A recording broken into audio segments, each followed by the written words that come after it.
दोस्तों, हज की आमद है। लाखों की तादाद में हाजी मक्का मुकरमा पहुंच रहे हैं, जहां पहुंचकर वो अल्लाह के हजूर अपने गुनाहों की माफियां मांगेंगे। हज के दौरान ऐसे ऐसे वाकयात पेश आते हैं जिन्हें सुनकर इंसान का ईमान ताज़ा हो जाता है। इंसान की ज़बान से अल्लाह अकबर की सदाएं बुलंद हो जाती हैं। जहाज ने लाहौर से जद्दा के लिए उड़ान भरी। कुछ देर के बाद जहाज 40,000 फीट की बुलंदी पर परवाज कर रहा था। उसके अंदर 200 के करीब हाजी थे जो अल्लाह से अपने गुनाहों की माफियां मांगने के लिए जा रहे थे। कोई बातों में मसरूफ था तो किसी की ज़बान से अल्लाह का जिक्र जारी था। कोई कह रहा था कि जब मेरी पहली नजर खाना काबा पर पड़ी तो मैं फलां दुआ मांगूंगा। किसी की ये सोच थी कि मैं अल्लाह को मनाने के लिए जा रहा हूँ। बिजनेस क्लास के हाजियों से एयर होस्टेस बड़े अच्छे तरीके से पेश आ रही थी। हर कोई एक दूसरे से बातों में मसरूफ था कि आखिरकार अल्लाह ने उसे अपने घर बुला ही लिया।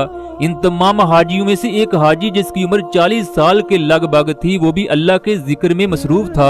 एयर होस्टेस ने बुलंदी पर जहाज की तमाम लाइट्स को बंद कर दिया। लोगों पर गनूदगी तारी हो गई। इतने में जहाज से गिर गिर की आवाजें आने लगी। एक जोरदार झटका लगा जिसने जहाज में मौजूद तमाम हाजियों को हिलाकर रख दिया। लोगों के आसान खता हो गए। एयर होस्टेस ने भागकर पूरे जहाज की लाइट को ऑन कर दिया। जहाज इमरजेंसी सायरन की वजह से गूंज उठा। जहाज में मौजूद हर कोई परेशानी के आलम में दूसरे हाजियों को देखने लगा। किसी की जबान पर या अल्लाह रहम तो किसी की जबान से या अल्लाह खैर जारी था। एक बूढ़ा आदमी परेशानी के आलम में कह रहा था, या अल्लाह मुझे माफ फरमा दे। किसी को कुछ पता नहीं था कि क्या हो रहा है। तमाम लोगों के दिल की धड़कन तेज थी कि आखिर झटका किस चीज का है, जहाज से आवाज क्यों आ रही है। सब लोग एयर होस्टेस की तरफ मतवज्जा थे कि क्या हुआ, किस चीज की ये आवाजें हैं। एक आदमी ऊंची आवाज में बोलते हुए कहने लगा, हमें कुछ तो बताया जाए। एयर होस्टेस ने सबसे पहले तमाम लोगों को पुरसकून होने का कहा, फिर कहने लगी, मैं इस वक्त जहाज के कप्तान से राब्ते में हूँ, वो हमें बताएगा कि जहाज के अंदर क्या मसला है। इतने में जहाज के पायलट ने ऐलान किया कि जहाज का एक इंजन फेल हो चुका है जबकि दूसरे इंजन में खराबी है। हमारे अंदाजे के मुताबिक हमारा जहाज 20 मिनट के बाद क्रैश कर जाएगा, क्योंकि इस वक्त हम समंदर के ऊपर से गुजर रहे हैं, जिसकी वजह से हम लैंड भी नहीं कर सकते। जहाज में मौजूद जितने भी अफराद हैं उनसे गुजारिश है कि अपने लिए दुआ कर लीजिए। ये सुनकर जहाज में मौजूद हाजियों की सांसें रुक गईं। तमाम के तमाम हाजी मदहोश हो गए। हर हाजी अपने आखिरी वक्त को याद करने लगा। बिजनेस क्लास के मुसाफिर कहने लगे, हम रोजाना सफर पर जाते हैं, इस तरह के छोटे छोटे मसाइल पेश आते रहते हैं, घबराने की कोई जरूरत नहीं। एयर होस्टेस ने घबराते हुए तमाम हाजियों से कहा, दोस्तों, रोने और घबराने से कुछ नहीं होगा। थोड़ी देर के बाद हम राख में तब्दील हो जाएंगे।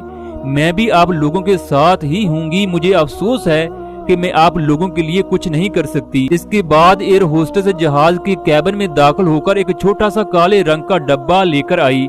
जहाज में मौजूद तमाम हाजी उस डब्बे को गौर से देखने लगे। एयर होस्टेस जहाज के तमाम हाजियों से मुखातब होकर कहने लगी, मेरे बहन भाइयों, जहाज के इस डब्बे को ब्लैक बॉक्स कहा जाता है। ये एक खास किस्म का डब्बा है जिस पर ना ही आग और ना ही पानी का असर होता है। अगर आप लोगों में से कोई अपने घर वालों, बीवी बच्चों को पैगाम देना चाहता है तो कागज पर लेकर इस डब्बे में डाल दे। जब जहाज के मलबे से ये ब्लैक बॉक्स मिलेगा तो आपके घर वालों और रिश्तेदारों तक आपका आखिरी पैगाम पहुंच जाएगा।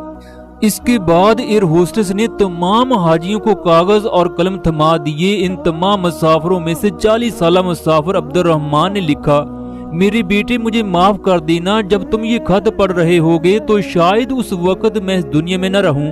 मैंने तुम्हें दुनिया की तमाम सहूलतें दी मगर दीन की दौलत न दे सका। मैं तुम्हें अल्लाह के करीब न कर सका। फिर अब्दुर्रहमान फूट फूट कर रोते हुए लिखने लगा, आज मैं अपने अंजाम के बहुत करीब हूँ। आज मुझे इस बात का एहसास हो रहा है कि ये दुनिया फानी है, बस अल्लाह की जात ही बाकी रहेगी। मेरे बेटे, अपने ताल्लुक को अल्लाह से मजबूत करना, नमाज को कभी न छोड़ना, कुरान को अपना साथी बनाना, हमेशा सच्चाई और नेकी का रास्ता अख्तियार करना। फिर सोचकर लिखने लगा, ए रबे करीम, ए दो जहानों के मालिक, तू बड़ा गफूर है, तू बड़ा करीम है। या अल्लाह, मैं सिर्फ तुम्हें खत लिखना चाहता हूँ। मेरी जिंदगी का आखिरी वक्त आन पहुंचा है। या अल्लाह, इस दुनिया का ये रस्मो रवाज है जब कोई छोटा बड़े के पास जाता है तो वो उसके लिए कोई तोहफा, कोई नजराना लेकर जाता है। या अल्लाह तू तो बड़ा बेनियाज है, तू सारी दुनिया को रिज़्क देता है। या अल्लाह तुझे किसी भी तोहफे की जरूरत नहीं। या अल्लाह मैं तेरा गुनाहगार बंदा हूँ, मैं कुछ तो पेश करूंगा। अगर मैं अपनी जिंदगी के 40 साल पर गौर करूं तो मुझे अपने आप में कोई भी ऐसी चीज नजर नहीं आती जो मैं आपको पेश करूं।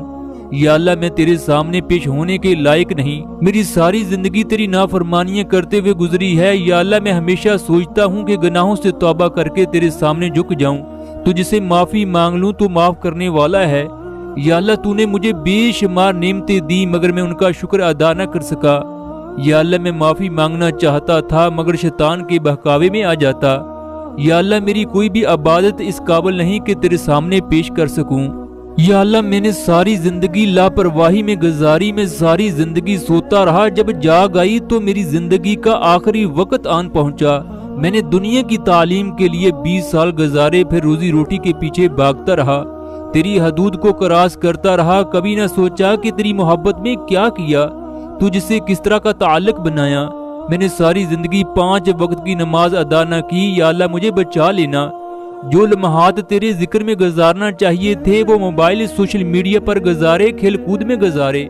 जो वक्त मुझे कुरान मजीद को समझने में गुजारना चाहिए था वो दुनिया की तालीम के पीछे गुजारता रहा, फिर सारा दिन मोबाइल गेमें खेलते हुए गुजारता रहा। या अल्लाह सारी दुनिया तेरा ही नाम लेती है, तेरे नाम से मोहब्बत करती है, मगर मैं बदनसीब तेरे नाम से दूर रहा। आज इस जहाज पर जो भी आफत आई है वो मेरी वजह से है, क्योंकि मुझे पता है मेरे गुनाह किस कदर बड़े हैं। ऐ मेरे रब, मेरे पास सवाए नदामत के कुछ भी नहीं। मेरा दामन तेरी इबादत से खाली है। मुझे दौलत से इस कदर मोहब्बत थी कि मैंने दौलत को तेरे नाम से ऊंचा रखा। मैंने तेरे नाम के साथ वफा न की। मैंने अगर कभी भूल कर नमाज पढ़ ली तो तेरा नाम लेने की बजाय मेरा जहन दुनिया के ख्यालों में गुम रहा। नमाज तेरी पढ़ी मगर ख्यालात दुनिया के। या अल्लाह मुझे माफ कर दे, मैंने तेरे इश्क में मिलावट की। मैंने माल को इस तरह जमा किया जैसे हमेशा के लिए इस दुनिया में रहना हो। मैंने कभी किसी गरीब की मदद न की। मैंने अपनी जरूरियात पूरा करने के लिए लोगों से रिश्वत भी ली और लोगों के बेशुमार काम भी करवाए। तेरी अजान मेरे कानों में पड़ी तो मैंने अपने मुंह को दूसरी तरफ मोड़ लिया। मैंने हमेशा तुझसे बेवफाई की, दुनिया के कामों के लिए लोगों से दोस्ती की, हालांकि तेरी दोस्ती सबसे शानदार है। या अल्लाह मैं कमजोर हूँ, मुझे माफ कर देना। ऐ अल्लाह मैं अपने जराइम का इतराफ करता हूँ, मेरा सब कुछ तेरे सामने है, लिहाजा तू अपनी रहमत के सदके मुझे माफ कर दे। उसने खत में आखिरी अल्फाज लिखे, मेरे बच्चों मुझे माफ कर देना। उसने खत को मुकम्मल ही किया था कि एयर होस्टेस की आवाज आई, इंजन ने दोबारा ठीक से काम करना शुरू कर दिया है। तमाम लोग अल्लाह का शुक्र अदा करें कि उसने हमें नई जिंदगी दी। आज से हम अपने आप से वादा करते हैं कि उसके हुक्मों के मुताबिक जिंदगी को गुजारेंगे। अब्दुल रहमान ने दिल से वादा किया कि वो अपनी बकिया जिंदगी इसी खत के मुताबिक गुजारेगा जो उसने अभी अभी लिखा है।